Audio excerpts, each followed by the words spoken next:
د ننګرهار هسکې مینه ولسوالۍ د اکاخیلو بازار چې ډېری خلک د جلوبیو په بازار پیژني. ولی محمد چې له تېرو 25 کلونو راهیسې په دغه بازار کې جلوبي پلوري وایي جلوبۍ د ځانګړې ذایقې لرونکي دي او د ننګرهار په ګډون د شنو ولایتونو اوسېدونکي ځانګړي مینهوال دي.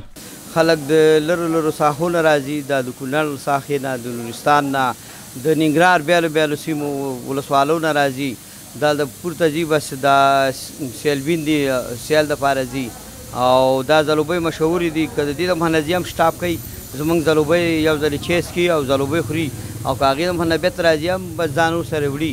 مجيب الرحمن شنواره چې له جلال آباد ښاره راغلی وایي د دغه جلوبیو ځانګړی مینهوال دی او وخت ناوخت دغه ولسوالۍ ته د تفریح ترڅنګ د دغه جلوبیو خوراک ته ورځي.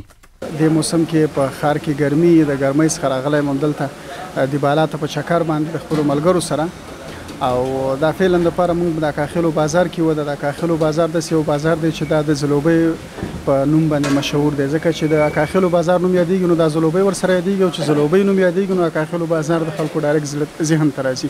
دا ډېرې مشهورې ځلوبۍ دي او دا چې دا د نورو سیمو په نسبت باندې د دې فرق دا دی چې دا ډېرې په طبیعي او داسې یو شکل باندې جوړېږي چې خپل هغه ځانګړې ذایقه لري، ځانګړی خوند لري.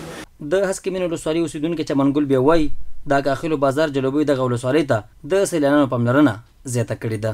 مثال د اکاخیلو ځلوبۍ دي او مثال وضو د اکاخیلو ځلوبۍ دلته د چکریان راځي، ټول د اکاخیلو دلته یو وارې دمه جوړوي او چایش کوي. نورالله چې د جلوبۍ په هټۍ کې د کارګر په توګه کار کوي وایي خوښ ده چې په خپله سیمه کې ورته کاري زمینه برابره شوې او خپلې کورنۍ ته حلاله روزي پیدا کوي. دلته په دې هوټل کې چې هم د ځلوبۍ مو د سیلبین نه دي، دلته موږ په دې باندې ډېر خوشحاله یو چې دلته خپل حلاله مزدوري کوو او خپل کور ته او 10 روپۍ رپکه پیدا کوو حلاله.